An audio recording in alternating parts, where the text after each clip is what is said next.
Hello everybody, welcome to a new video of City Skylines 2. In this episode, I'm gonna share some tips and strategies on how to build a better road system, how to design the road hierarchy, what about the zoning on different roads, and how to design the grids to make your city more adaptable. Now, let's get started. A smart road system does not only help with the traffic, it also makes your city easier to manage and easier to diagnose when there are problems. When I design my roads, I design them in 3 levels. The first level, I call them arteries. Their purpose is to ensure quick and convenient travel between districts of different functions or between districts far away from each other. The arteries will be the bones of your city's frame.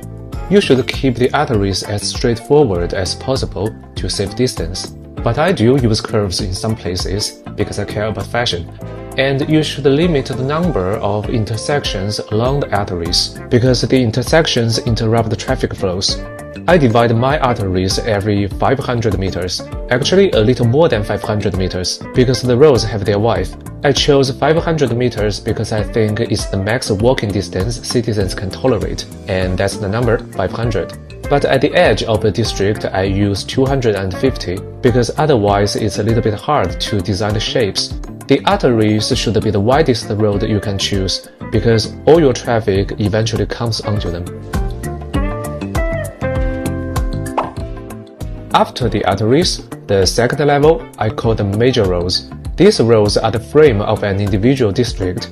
They start from the intersections on your arteries. Their purpose is to collect the traffic from a district onto an artery, or from the artery into the district. They can tolerate more intersections than the arteries, but still, you don't want to interrupt them too often, because then you might suffer from traffic jams within the district. By completing the major roads, you can form a clear idea of where each district is and where they end.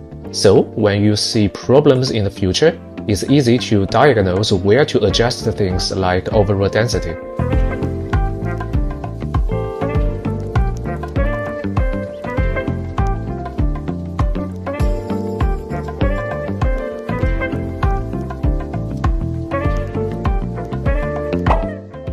After the major roads, the third level, I call them minor roads. These are the roads you use to utilize some smaller space, like a small coastal area at the edge of a district.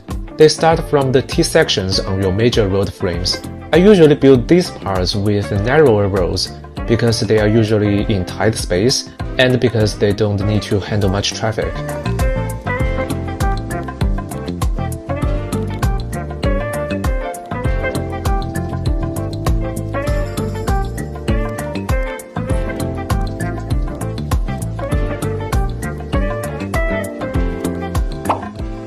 The minimum width of my grids is 160 meters, but most of them are bigger than that. I leave rooms between the 2 rows of houses. At first, it may seem reasonable to make them airtight to save space, right? But then you have looked at your districts. As a result, if you want to do some upgrading to them in the future, you may need to bulldoze the majority of your district, or give up upgrading for good.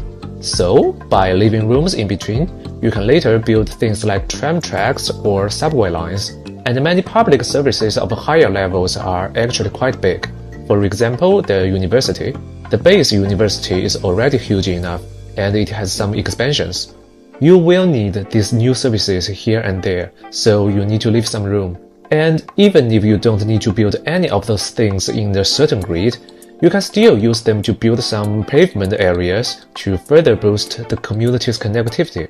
And that's a great way for landscaping.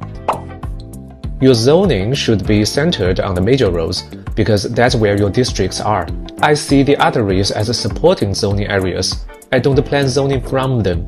I use them when a nearby district needs something but doesn't have room. And I only zone low-density areas on the arteries to best prevent new burdens on their traffic. And I never proactively upgrade the artery zonings to medium density. I only do that when the household complains about high rent and asks me to do that. If I can find any other solution, I try my best to preserve the low density along the arteries. Okay, these are my tips for an organized road system. Hope you find these tips useful, and happy playing, happy designing. I'll see you in the next video. Bye bye.